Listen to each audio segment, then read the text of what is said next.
The gun laws clearly had no discernible effect on reducing gun deaths over the years. Numerous programs have been launched to mitigate gun violence around the country.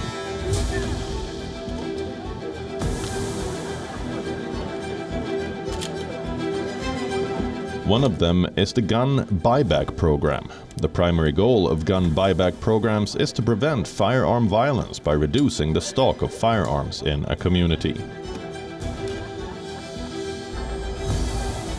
In February this year, the American state of Texas offered its residents a chance to get rid of their pistols, rifles, and semi-automatic weapons. Hundreds of people brought rifles and other firearms that remained unused at their homes.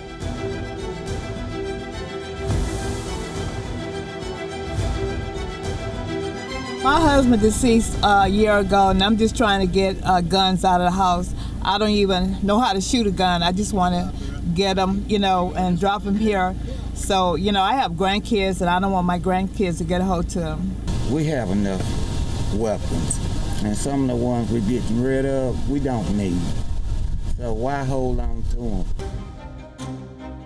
Gun buyback efforts allow gun owners to trade their firearms to law enforcement, reducing illegal guns from circulation and preventing them from falling into the hands of a criminal. But previous studies of such programs have typically concluded that they don't have the desired effect on firearm homicide and suicide rates. Is there anything else that can be done to prevent such tragic shooting events? Can the police force be better prepared? Last year, around 100 police officers participated in an active shooting drill in a school campus in Florida. Firearms instructors guided and assessed their response to a shooting on a busy school day.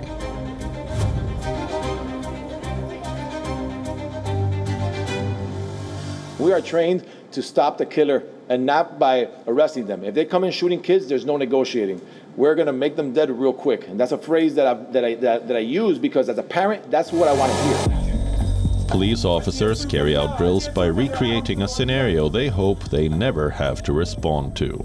Because an actual shooting spree is far more dangerous than one can ever imagine.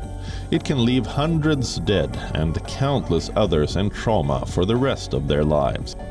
Ralph Norman, a 30-year-old, is a survivor of gun violence. He was rendered paraplegic by a stray bullet at a gas station. The incident happened 13 years ago, and it changed his life forever. I can no longer move my forelimbs. I can only move my head and my shoulders. We have much more systematic data collection on deaths, and we know that around 40,000 people every year die from firearm injury in this country. And we see that about twice as many people survive as die. So there were over 80,000 visits to emergency departments, including people who get admitted to the hospital every year during that time period for firearm injury. In another case, Rhonda McLean was shot in the head while trying to take cover during a shooting in Philadelphia. He was just 10 years old at the time of the incident. His right hand became partially paralyzed. It also took a toll on his mental health. When I was there, I was pronounced dead for 2 minutes and 17 seconds. They had to do emergency surgery because the bullet fractured my skull and it exploded in my head, and I have 36 fragments in my head. Stories of victims and survivors are a clear indication that gun violence is an epidemic in American society.